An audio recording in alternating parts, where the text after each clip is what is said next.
Okay, let's start. Thank you all for joining. I'm Thanassis, I'm the CTO of efood.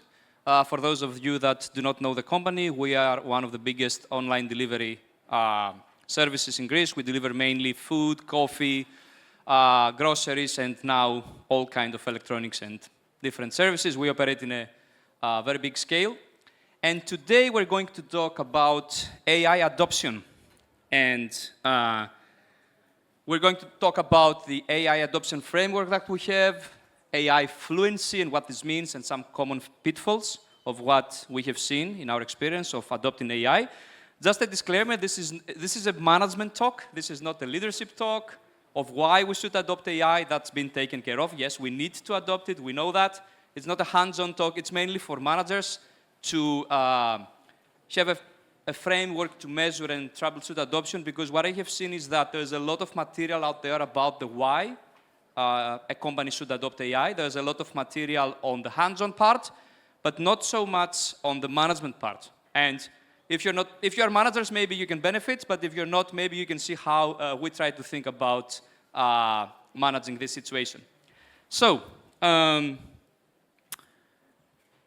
starting of August 2025, we started heavily investing in AI-assisted engineering in general. We bought some cursor licenses, some lovable licenses. Every department did their own thing. And everybody was using AI-assisted development, but there was no consistent way of measuring and adopting. We just didn't know what everybody did. So there was a little bit of chaos, and this lasted for around 4 months, and then we said, okay, we need something that we can work around. So we gathered together. It was me and 2 senior leaders of mine, and also the CEO, one of the 2 CEOs of efood, the brothers, which is important because the CEO being part of this group means that the company invests in it and thinks it's important. And we created a working group, and we said, okay, we need the management framework for measuring the AI adoption and troubleshooting why someone is not using these tools and what we can do about it as leadership. Oops. So these are the principles that we worked around. We wanted something that is very simple. We wanted something that would depict reality, like how people really use these tools and not how we would like them to use these tools. We wanted something generic, which is the most tricky part, not something that is applied to engineering, but can be applied to the whole company, marketing, product, finance, you name it. We wanted a framework that had some form of progression with levels or something like that. You can move towards a goal. And as I said at the beginning, this is more of a management tool for measuring and troubleshooting. So we worked, we saw the literature and what other frameworks are out there. There are a lot of frameworks about adoption. And we created the first version of our framework, which is super simple. It only has 3 levels. And it's mainly of how you use AI, right? So level 1, AI is a consultant. You ask it things. It's outside of your idea. You don't interact immediately. But it's like, how can I implement this in Golang? Analyze this code base for me so I can understand what is going on. You know, these kind of things. Then, as you move forward, you start working with AI as a peer. So you're programming or you're doing your job, and you say, okay, now AI, you write the tests, or you write the documentation, and you work together. And as you move forward, then you start delegating, and you have AI as an execution agent. So now you are describing the task, the AI does the work, and then you review. And that was the first super simple version. And for each level, we did some pre-work. This is the first level, and I'm just going to use it as an example. We had the workflow, what is expected of the usage in this level, some prerequisites. So for AI as a consultant, the only prerequisite access to the approved LLMs. Some use cases, what are the goals of each level. So level 1, which is super simple. The goal is that everyone uses AI tools, everyone trusts AI, and also we take advantage of this time to train the employees for further development. And also some metrics. How do we measure its level? For level 1, it's mainly adoption. We want people to use it. So daily active users is a good metric. and also speed. Like, for example, we have a new joiner in the engineering department. How fast can this person be knowledgeable about the services we have? And also, what as leadership we need to do to work on this level. We as leadership, for example, we need to ensure that everybody has licenses, spread the message, and help the engineers by understanding why they need to use it.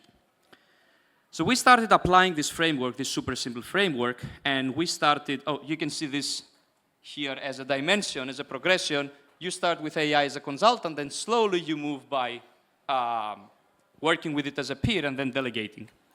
So we started applying it, and we started interviewing engineers. We just sit with the engineer and see how these people use these tools. And what we find out is that there's one thing that is missing from this simple framework that we have, and this is the what. So what is happening is that people tend to not delegate the parts that are complex. For an engineer, it's much easier to delegate the simple tasks, the low-level tasks like documentation or library migrations or tests, but it's more difficult to delegate the software design or the system design. Even in power users, what we saw is that, for example, a team has a feature, they would sit down, they would do the system design, like how the API would look like, or the database schema, or whatever, even where the code is going to be written, in which service, and then they would spin off agents and delegate the work. So that was missing. So we created the second dimension, which is the complexity dimension, and we put 3 buckets: low complexity, medium complexity, and high complexity. We could put more or less, but 3 is kind of the magic number. And in each bucket, you can put different tasks. Like, for example, as you see here, documentation and library migrations are considered low complexity, whereas system design is considered high complexity. And that created the first version of our framework. I don't know if you can see it. Okay, good. One thing here, there's a golden rule that applies in all the tasks. The human is always the owner and the reviewer. We don't do vibe coding in efood or this kind of thing. If you produce it, then you own it. You can produce it via a peer or an LLM, or it doesn't matter, right? You are always the owner. So this is a 2-dimensional framework. On the vertical dimension, you can see the how I use it. AI as a consultant, as a peer, or as an execution agent. And the way to move forward in this direction is your AI fluency, the skill set. How much time you have invested in understanding these tools. On the horizontal axis, you see the complexity. And the way to move forward, and that's a very interesting point for any manager in the room, is trust in AI.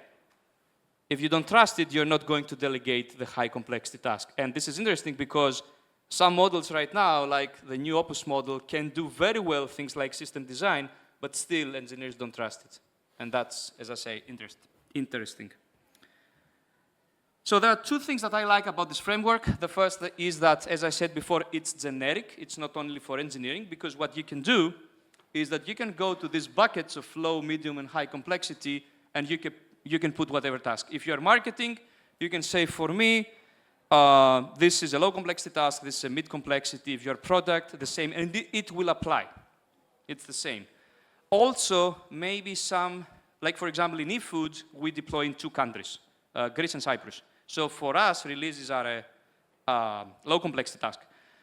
But for another company that deploys to 70 countries or 80, that may be a high complexity. So it depends. But my point is that it's a generic framework. And the other thing is that if you apply this to a single individual or a team or a whole org, you can get a pulse of how the org is using. Because if you get a curve like that, how can I read this? That for low complexity tasks, people are using AI as execution, but as the complexity grows, they don't delegate, they use it as a consultant. And then your job as leadership is to understand why and start troubleshooting. If you get a curve like that, then everybody's using it, but only for questions and consultancy. And then again, you can troubleshoot why are people not utilizing the Gen AI part, the generation part. So that's the first part of the talk. And now let's go to AI fluency, which is all the skills you need to work on this vertical dimension. Now here again, we had some principles, and maybe some people will disagree with me here, so maybe we can take questions later, but for us, the AI fluency is not an engineering skill set. It's generic. It's craft agnostic, and it's level agnostic. You can be a junior designer and be more AI fluent than a senior engineer. Again, that's interesting. Why? Because you need to invest time in understanding this technology and these tools, and seniority doesn't necessarily mean that you do that. Seniority will help you utilize these tools much better, but it's not specific to engineering. So what is AI fluency? It's, for us, it's two-dimension, foundational knowledge and what we call workflow skills. Foundational knowledge is you just need to understand a little bit about these things, right? You need to have a basic knowledge. For example, what is a foundational model? What's a chatbot? What's the agent? What are the differences? You need to understand the different models out there. You need to understand the different tools. Like, I don't know about other departments, but for example, for engineering, what's the difference between Cloud Code and Cursor and why to choose one of them? You need to understand context. What is context? The different context engineering choices like RAG and MCP, the limitations of the context window. It doesn't mean that you need to implement them, but you need to understand what is going on there. And for me, you also need to understand a little bit about cost and cost management. This is not rocket science, but again, you need to invest some time to be AI fluent. Now, what about the workflow skills? This is how you actually use these tools, and there are 4 of them: communication, collaboration, delegation, and optimization. Communication. You need to be able to clearly communicate your task, give the good guardrails, and it has to do with your prompting technique and also the managing of the context window. In one single word, you need to be able to very clearly communicate what you want. Collaboration. You need to do a very thorough review of the model's output, and you need to be able to give correct feedback so the model corrects its behavior. Delegation. That's the most difficult one. That's a tricky one, and I'm going to speak a little bit about this later. But to give you a hint, probably in the future there will be no real IC. Everybody's going to be a manager, but not a manager of people, maybe manager of different AI agents. So you need to be able to know how to delegate. You need to be able to do task breakdown, knowing what to delegate, handling multiple agents, which is not easy, whoever has tried that. And the most important one, you need to be able to accept solutions that are within scope and guardrails, but are not produced from you. And this is a mindset shift, and this is what I have found to be the biggest bottleneck, because people are like, oh, this AI is crap. It doesn't produce good code. It doesn't produce the code that I would produce. But that's not the thing, right? The thing is, did it produce an outcome that is good enough to be accepted? And the final one is optimization skills. That's maybe a little bit more for the future. Here I'm talking, for me it's mostly things about, for example, you use a less optimal model like Haiku to do an investigation, and then you use a better model like Opus for the actual code production, and you do better cost management, you know, stuff like that. Bonus slide, because this is a quickie talk. The 4 main problems that we have found that blocks AI adoption. The first one is that AI is not working well with large code bases. I don't know who have seen that, but probably has to do with the context window. But as in humans, the AI has difficulties in working with very large code bases, so one possible solution would be to split your code base into smaller chunks, like microservices. Questions later, please. Thank you, but keep your question. I just have 1 slide to finish. AI is not working so well with loosely defined service contribution guidelines. So if how we contribute to a service is very loosely defined, the AI is going to do mistakes. So what's the solution here? Be very strict with your service contribution guidelines, and it will help all humans too. The other one is poor prompting skills. they are very sensitive to prompting. Like there are things that that are called spells. Like for example, if in your prompt you include things like TDD, then the model is going to have a different way. So prompting skills matter, at least for now. And the final one, which for me is the most important, is what I talked about before, the lack of a management mindset.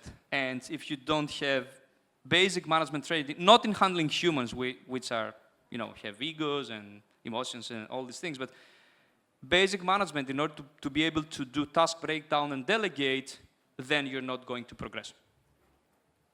This is an interesting picture that I got from a Uber talk. It's a YouTube talk from Uber that says how they use AI, and this is the workflow of their engineers right now. If you see, it's eight agents that have spinned off, and now the engineer needs to, kind of spin off agents and review, and that's a totally different workflow than the one that we are used to do as ICs. So this is not easy. And something that is going around in the industry, if you've shared about it, is that AI is driving people very tired in the middle of the day, which is interesting, probably because of all this context switch. And what's the next step for us, for efood? Burn tokens and experiment, that's a huge one. I think that we are now in a stage that all we care about is just experiment, not to be able to produce the best outcome, but really work with these tools. And I think that training needs to be for all employees. Training in workflow skills and also basic management training for all. And I'm done. 13 minutes. So thank you very much, and I can take questions right now.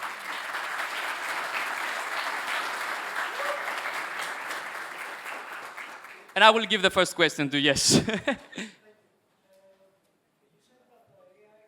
Sorry, 1 second. Maybe there's a second. Yes, thank you very much. Thank you. You said that the AI has problems with large code bases. Yes. To your experience from the company you are working in, what is the limit that after this the AI degrades in performance? Like how many tokens? Number of lines or tokens? Yes. Yeah. I am not sure to answer that. We have engineers from efood if they can answer, but it's not only the number of lines. It's not only that it fits in the context window. What we have seen is that, like, for example, some things in the middle of the context may be lost. That's something that has been verified with models, and the things that happen in the beginning and at the end of the context take more importance for the model. It's much easier to work with a small service than our monolith. I don't have a specific answer for you. And thank you for that, because I'm going to try this out and see what is the exact number that. Yeah. But the people that work with our monolith have observed that it's very difficult to absorb all this context and give good outcomes. Another question? Yes, please, if you can help with the mic. Thank you very much. So you were referring to that this is more of a management talk. So let's just say, because I'm an engineer, and I go to my manager and say, hey, I want to apply AI for XY use case. And my manager just doesn't like AI. And is like saying, no, this is bullshit, whatever. What do? Do I just leave and quit my job, or?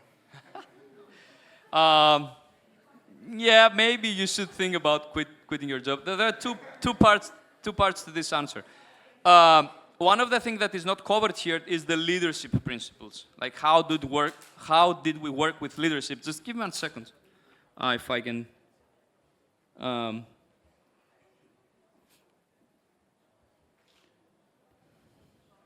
So these are the leadership principles, right? Why? That's the why. And for me, if you there's a principle that says stay relevant, and part of it is that my personal opinion is that if you don't follow up with the changes, there will be employability issues. That's my personal opinion, right? Because the world is moving there. Some companies are moving very fast and aggressive, some are moving more cautiously, but if you don't know how to work with these tools in 1 or 2 years, maybe you will encounter employability issues. So my advice would be to stay relevant, persuading your manager or not. So that's one part of the question. Now the other part is that every company should have to position themselves in this space. So for efood, for example, we are a human-centered company. We're not going to do, embrace AI, so we do layoffs. No.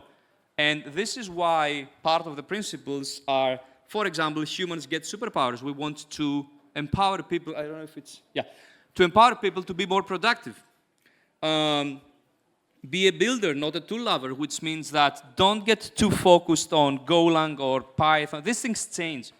Just learn to embrace what's your ability to produce product. Okay, that's the end goal, and the tools is. So the manager should probably have some kind of company guideline on how to embrace these things. Now, if the company doesn't have any guideline, then I would suggest that, that's one option, or ignore this advice from the manager and try to incorporate these tools in your life. I don't know if I answered your question, but okay. Other questions? Yeah, I don't know if you need the mic because people may hear you. Yeah. Sorry?